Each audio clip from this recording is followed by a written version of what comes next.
Democracia não é você simplesmente respeitar o jogo eleitoral, você ter um presidente eleito, é uma prática cotidiana. Democracia é respeito às oposições, às liberdades, aos movimentos sociais, e a atuação do governo Bolsonaro é predatória nesse sentido. Então ele ataca e desrespeita as oposições, defende os valores e as memórias da ditadura, chama o Ustra de herói nacional, ofende a memória de perseguidos e mortos políticos da ditadura, como foi o caso de Fernando Santa Cruz aqui, e do próprio pai da Bachelet, se solidarizando com a ditadura do Pinochet. A todo momento ele dá um passo além no sentido de testar o ambiente democrático. De um lado ficou muito claro que o Bolsonaro tem um projeto de destruição nacional.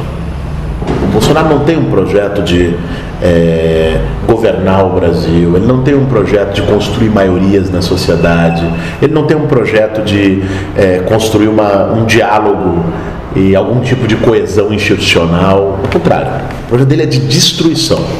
Alguns pontos que eu considero especialmente graves e que apareceram na agenda desse período. Primeiro, a soberania nacional. Obrigado. O governo que se elegeu com o lema Brasil acima de tudo é o governo mais lesa-pátria da nossa história recente. Entrega da base de Alcântara, no Maranhão, fez um discurso patriótico em relação à Amazônia, mas pouco antes disso tinha dito em explorar a Amazônia conjuntamente com os Estados Unidos, um alinhamento incondicional da nossa política externa, subordinando-a ao Donald Trump e aos Estados Unidos. Então, o Bolsonaro é um governo de entrega nacional, uma promessa de entrega do nosso patrimônio público para o capital estrangeiro, pré-sal. De outro lado, você tem um ataque brutal aos direitos sociais, uma rede de direitos que foram construídos pela Constituição de 88, ou mesmo antes disso. O que o Brasil teve de início de Estado Social, de esboço de Estado Social, está sendo aceleradamente desmontado.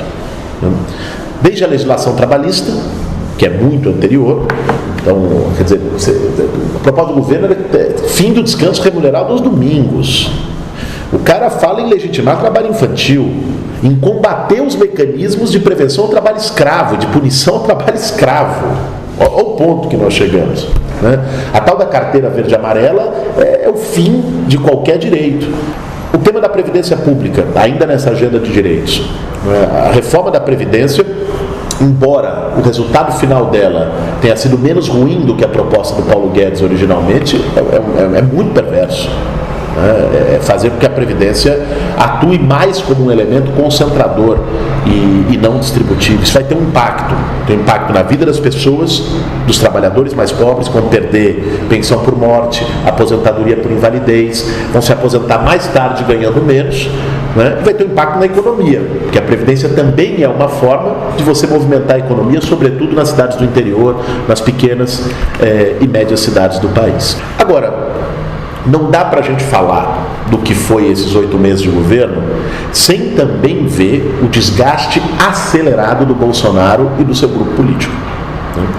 Ao mesmo tempo, eles têm um projeto que é perigosíssimo para o Brasil e que nós não podemos tratar de maneira jocosa, irônica, porque o Bolsonaro frequentemente vira motivo de piada, de caricatura, mas o projeto dele é profundamente nocivo para o nosso país. No entanto, Bolsonaro perdeu em 8 meses mais da metade do seu capital político. O cara tinha no dia 1º de janeiro 60% de aprovação, ele tem 29% hoje.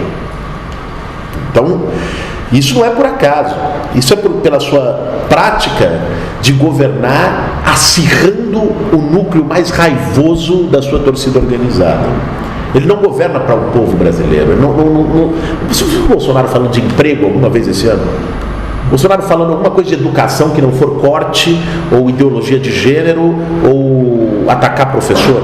Alguma vez durante esse ano? Alguém já viu o Bolsonaro falar sobre o SUS? Os temas essenciais que interessam ao povo brasileiro estão fora da agenda dele. Ele não fala para as maiorias. Ele fala para radicalizar uma minoria extremista. E isso, obviamente, tem impacto. Um setor que até votou nele com uma expectativa de que ia mudar, uma expectativa de que ia acabar com a corrupção, de que ia melhorar de vida, está começando a descolar.